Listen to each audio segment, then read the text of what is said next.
যাচ্ছেন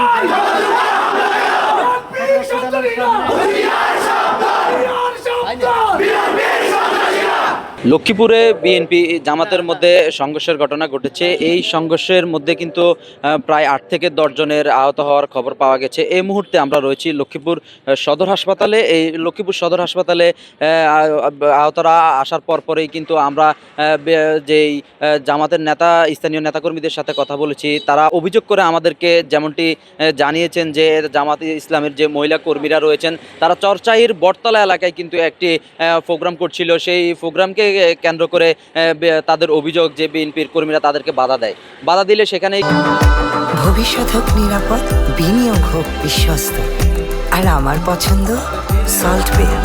welcome to salt বে।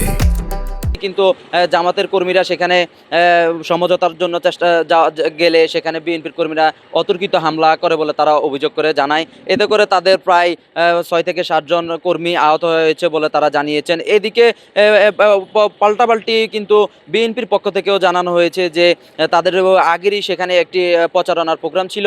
সেই প্রোগ্রামকে কেন্দ্র করে কিন্তু টিসিবির মাল বিক্রি করবে বলে জামাতের মহিলা কর্মীরা তারা সেখানে ভোটার আইডি কার্ড নিচ্ছিল বলে বিএনপির কর্মীরা জানান এবং সেটির প্রতিবাদ জানালে জামাতের কর্মীরা এসে তাদের উপরে অতর্কিত হামলা চালায় বলে বিএনপির স্থানীয় নেতারা কিন্তু অভিযোগ করেন।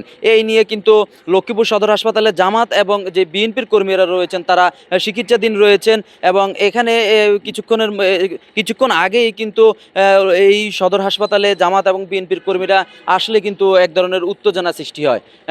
দুই পক্ষ থেকেই কিন্তু স্লোগান দেওয়া হয় এবং সেই স্লোগানকে কেন্দ্র করে উত্তেজনা সৃষ্টি হয় এবং আমরা খেয়াল করেছি যে সদর হাসপাতালে শুরু থেকেই কিন্তু প্রশাসন তাদের নিয়ন্ত্রণে রেখেছেন এবং এখানে কিছুক্ষণ আগে উপস্থিত হয়েছেন লক্ষ্মীপুর জেলার অতিরিক্ত পুলিশ সুপার হোসেন মোহাম্মদ রাহেন কাজিমি। তার সাথে ওনার সাথে কথা বলেছি। উনি এই সদর হাসপাতালের পরিদর্শন করেছেন এবং যে উত্তেজনা সৃষ্টি হয়েছিল সেই উত্তেজনাকে তিনি নিয়ন্ত্রণের জন্য চেষ্টা করেছেন এবং এই মুহূর্তে লক্ষ্মীপুর সদর হাসপাতাল কিন্তু নিয়ন্ত্রণ রয়েছে।